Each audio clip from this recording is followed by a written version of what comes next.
Jaunajā raidījumā stāstīsim par dzīvo mums līdzās un apkārt, par tiem, kas kopā ar mums mīt mūsu mājās un sētā. Pirmajā raidījumā par to, kā sokas saimniekošana Brieždārzā, padoms piensaimniekiem, kā izmantojot Francijā ražotu barības piedevu uzlabot ganāmpulku veselību, kā arī Marts Runču laiks. Skatieties šo trešdienu pēc raidījuma Vakara vēstis.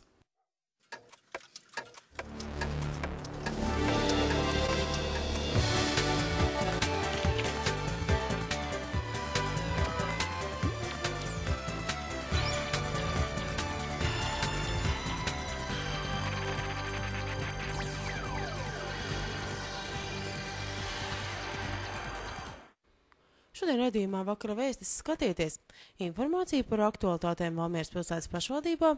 Valmieras Pārgaujas ģimnāzijā norisinās veselības nedēļa. Žagarkalnā uz Spartakiādu pulcējas Latvijas teātru komandas. Pēc Vakara vēstījuma skatieties raidījumu Valmieras sporta studija. Valmieras Pārgaujas ģimnāzijā šī ir veselības nedēļa. Tas ir jau tradicionāls pasākums, kad skolēniem un arī pedagogiem ir iespēja gūt jaunu informāciju par dažādām ar veselīgu dzīvesveidu un ārstniecību saistītām lietām.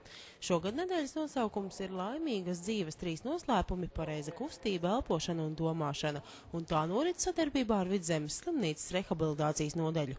Viņi labprātīgi pieteicās arī šai sadarbībai ar tādu, lielu ieinteresētību, kas ir paldies viņiem. Un tad šodien ir 7. un 9. klases skolēniem nodarbības kopā ar fizioterapeitiem, kur arī piedalās sporta skolotāji, kur viņi var iegūt gan papildus pieredzi, gan apstīties, ko jau viņi dara. Rīt skolā viesosies Inese Ziņģīte. Savukārt nedēļas laikā vidusskolēniem notiks arī meistarklases mākslas terapijā, kā arī deju un kustības terapijā, ko vadīs rehabilitācijas nodaļas speciālisti. Nodarbībās ar fizioterapeitiem man ir cerība, ka arī jaunieši aizdomāsies par sporta stundu nepieciešamību, par to, ka tomēr ir aktīvi jākustās, kad ir jāizmanto mūsu skolas baseins, kad varbūt slinkumam ir jāsaka nē, un kad viņi vairāk saskatīs plusus un varbūt situācijās, kur viņi šķiet, ka varbūt es to nevaru, ka neuztver kā nolemtību, bet kā iespēju, kā es to varu izdarīt savādāk. Jau pēc vienas fizioterapeita vadītas nodarbības skolēni atzīst, ka guvuši noderīgu informāciju. Mums parasti sportā nemāca, kā pareizi stāvēt, un kāds tāds vingrinājumus mums nemāca tā. Tas noderīgi, interesanti? Man likās ļoti interesanti. Arī interesanti bija tas, ka praktiski mēs to padarījām. Jā, bija tiešām interesanti uzzināt, kā ir pareizi, kādu vingrinājumu jādara, lai muguru nostiprinātu. Kurām vecumam, tāpēc, ka visi jau nesā gan skolas somas un staigā tādām līkām mugurām. Tāpēc tas ir noderīgi ikvienam. Akcentēt tieši pareizu stāju un tās korekcijas iespējas veselības nedēļas laikā nolēmts konsultējoties ar skolas medmāsu. Arī fizioterapeiti atzīst, ka stājas problēmas ir izplatīta tendence. Pēc pieredzes slimnīcā es tieši strādāju ar bērniem. Ir ļoti daudz bērni ar stājas traucējumiem, un tāpēc šodien mēs tieši akcentējam visus tos faktorus, kas ietekmē stāju sākot no uztura, gan runājam par brīvo laiku, gan arī nedaudz par datoru un parādam tos vingrojumus, stiepšanās, ar kuriem viņi varat mazināt šo sasprindzinājumu un mudinam, protams, staigāt ar taisnu muguru. Vidzemes slimnīcas rehabilitācijas nodaļā fizioterapeiti ikdienu gan individuāli, gan grupu nodarbībās strādā ar bērniem un arī pieaugušajiem, palīdzot tikt galā ar sekām, kas radušās pēc traumām vai slimībām. Notiek arī speciālas grūtnieču un zīdaiņu vingrošanas nodarbības. Fizioterapeitus priecē pēdējā laika tendence pievērsties profilaksei. Labi, ka tagad pēdējā laikā jau vecāki sūta arī tos bērnus jau profilaksē, ne tikai, kad jau ir problēma. Un tas ir pats labākais, kad vēl nekas nesāp un jau kaut ko domā par to. Jo būtībā tie bērni, kuriem jau ir tagad stājas traucējumi, tie ir potenciālie pacienti, kur būs ar muguras sāpēm un citām vainām. Jā. Tāpēc ir ļoti svarīgi šobrīd tas ir varbūt vizuāls defekts tieši šī pusauģu vecumā, bet vēlāk tas pārtaps par nopietnām problēmām, kas visu to dzīves kvalitāti tam cilvēkam samazinās pieaugušajiem. Jā. Veselības nedēļa Valmieras Pārgaujas ģimnāzijā šogad notiek biedrības Valmieras Dore realizēta Latvijas-Šveices sadarbības programmas projekta Paudžu laipa ietveros, un visas nodarbības tiek piedāvātas arī pensionātiem skolotājiem. Salcgrīvas novadā no Vītrupas izņemti vairāk nekā 730 metri nelikumīgi izliktu zivju tīklu. Aizturēts arī malu zvejnieks, kurš ieradies tīklus pārbaudīt. Loms gan nav bijis liels, 2 taimiņi un līdz 20 salakām. Zivis palaists atpakaļ ūdenī. Malu zvejniekam noformēts protokols par zvejas noteikumu pārkāpšanu. Likums šādos gadījumos paredz naudas sodu no 200 līdz 500 latiem un zvejas rīku konfiskāciju. Šī paša reida laikā arī no Svētupes izcelti 5 nelikumīgi izlikti nēģu murdi. Jau 3. nedēļu Salcgrīvas ostā apstājusies kuģu satiksme. Rīgas jūras līcis ir aizsals un ostai nav sava velkoņa. Ostas pārvaldēji atzīst, ka īrēt to varētu tikai tad, ja daļu samaksas uzņemtos arī Stividoru kompānijas, tomēr pagaidām tādas intereses nav. Lai līdzīgas situācijas neatkārtotos nākamajās ziemās, Salcgrīvas ostas pārvalde sadarbībā ar Skultes ostu vasarā plāno rīkot konkursu par velkoņa nomu. Līdz aprīļa sākumam Vidzemes augstskolā var pieteikties centralizēto eksāmenu kārtošanai. Reflektantiem, kuriem nav centralizēto eksāmenu vērtējumu vai kuri vēlas tos uzlabot, jāiesniedz rakstisks iesniegums un jānorāda, kuros mācību priekšmetos vēlas kārtot eksāmenu. Šie pārbaudījumi augstskolās tiks organizēti vienlaikus ar eksāmeniem skolās, un rezultātus apliecinošais certifikāts būs derīgs iesniegšanai jebkurā Latvijas augstskolā. Jāpiebilst, ka šis ir maksas pakalpojums.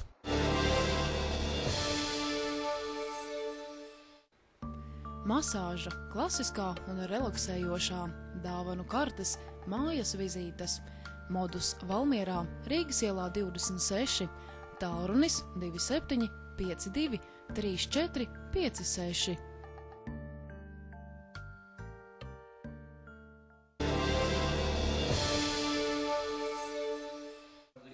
Valmieras pilsētas pašvaldības sociālais dienests informē, ka arī marta mēnesī iedzīvotāji var pieteikties dzīvokļu pabalstam komunālo maksājumu sekšanai. Šajā sezonā šādu palīdzību saņēmušas jau 744 mājsaimniecības, un vidējais pabalsta lielums ir 230 lati. Uzņēmums Valmieras ūdens informē, ka līdz šim konstatēti 15 ūdens tīklu aizsalšanas gadījumi. Dažviet sasalums reģistrēts pat atkārtoti. Vairākās vietās iedzīvotāji problēmas risina pašu spēkiem, kā arī palīgā dodas Valmieras ūdens speciālisti.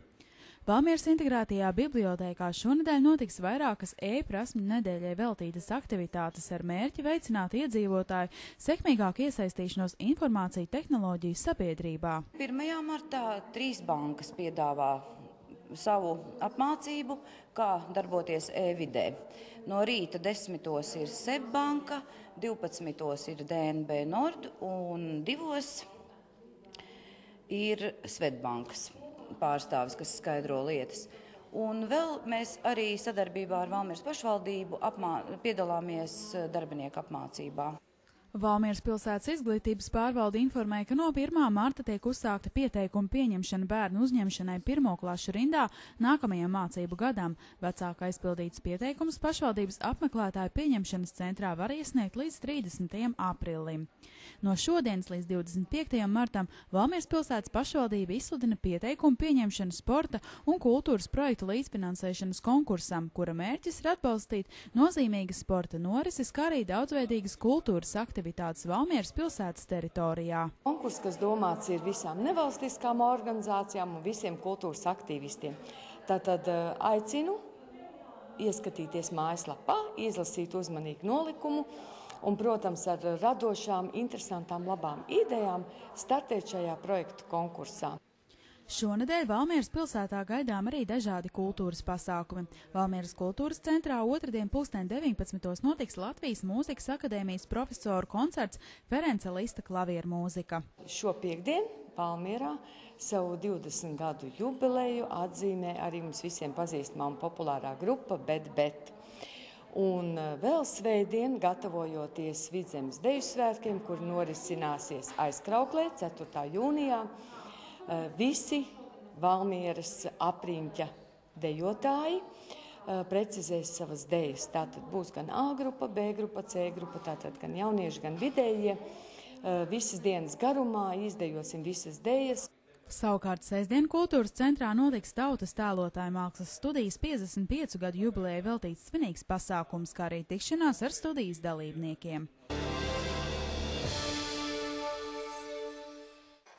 Īsti sportiskā garā šodienu sesijas aizvadīja Latvijas teātru darbinieki. Jau otro gadu Žagarkalnā notika Latvijas teātru ziemas spartakiāde, ko rīko Teātru darbinieku savienība. Uz slēpēm un sniegadēļiem kāpa gan aktieri, gan arī teātra direktori, gan arī teātru tehniskie darbinieki, lai sacenstos dažādās disciplīnās. Man ir prieks par to, ka ļoti daudz tehniskie darbinieki no teātra, jo mēs nešķirojam teātru spartakiādi, kur piedalās pilnīgi visi. Saules lutināti Latvijas teātru darbinieki šodien sacentās slalomu nobraucienā gan ar slēpēm, gan arī sniegadēļiem. Savukārt komandas garu stiprināja stafetes lepotājiem, snowboardistiem un arī skrējējiem. Pirmdiena lielā daļā Latvijas teātru ir brīvdiena, tādēļ sportot gribētāju Žagarkalnā netrūka. Katrs teātris principā atbrauc reizi gadā, kā pirmdienu atbrauc kā teātris, un šodien ir visi teātri kopā. Šodien jums arī laiks ir par jums pārāk? Laiks ir vienkārši pasakains, es tādu pavasaru neatceros. Viens no kuplāk pārstāvētajiem kolektīviem šogad bija Valmieras drāmas teātris. Aktieru un tehnisko darbinieku vidū netrūkst gan veiklu slēpotāji, gan arī snowboarda cienītāji. Teātra direktors slēpojumu konkurencē Sīvi cīnījās arī Evita Sniedze. Ļoti labi, man liekas, tiešām, kad forši, kad teātra tiekas ne tikai tur spēlēm naktīs, bet kaut kādos citos pasākumos, un tad kaut kāda tāda, iepazīst un arī tāda sajūta par kaut kādu kopību ir. Kādos vižos, kaut arī mēs sacenšamies, pilnīgi nopietni. Savukārt Nacionālā teātra direktors Ojārs Rubens atzina, ka uz kalna cīņa par godalgām ir daudz lojālāka nekā par spēlmaņu nakts balvām, režisoriem un labākajiem aktieriem. Teātra darbiniekiem par savu fizisko sagatavotību un vajag rūpēties ļoti, un ja šādā brīnišķīgā dienā var tik reti jau iznāk, ka vispār tiek, jo teātra darbinieki strādā gan sestdienas, gan svētdienas, un viņiem reti, kad iznāk ārā. Un tad, ja tā var norganizēties, es domāju, ka tas mazliet izveidina smadzenes, sakopo atkal domas, un rīt no rīta atkal ar jaunu spāru pie virpas. Un tagad startē Mājas Prāncē Teātra savienībā.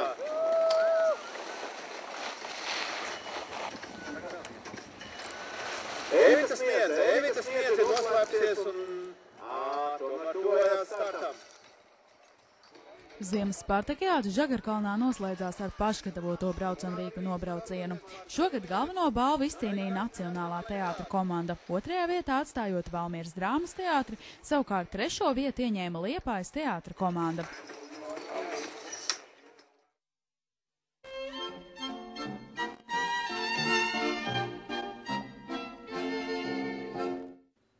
Jau drīz klāt 8. marts starptautiskā sieviešu diena, un to pavadīt pie sevis aicina Vecgulbenes muiža.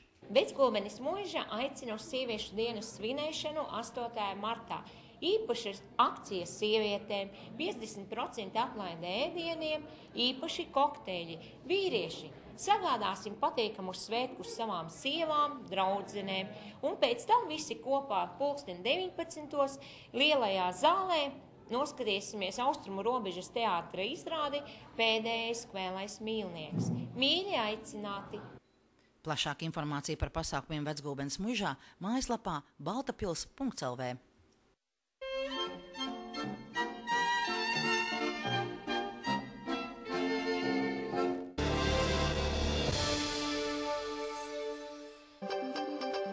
Vidzemes televīzija paplašina apraidi. No 1. februāra skatieties Vidzemes televīzijas raidījumus LTV 7. kanālā, Latelekom digitālajā Vidzemes televīzijā katru darba dienu no 6:45 līdz 7:30, no 12:30 līdz 13:15, no 22:10 līdz 22:55 un sestdienās no 19:30 līdz 20:00. Sākot ar februāri skatieties Vidzemes televīziju arī Latelekom interaktīvajā televīzijā visā Latvijā. Turpinām raidīt arī visās kabeļtelevīzijās Vidzemē. Ziņo par notikumiem sev apkārt. Redakcijas tālrunis 642 190 40.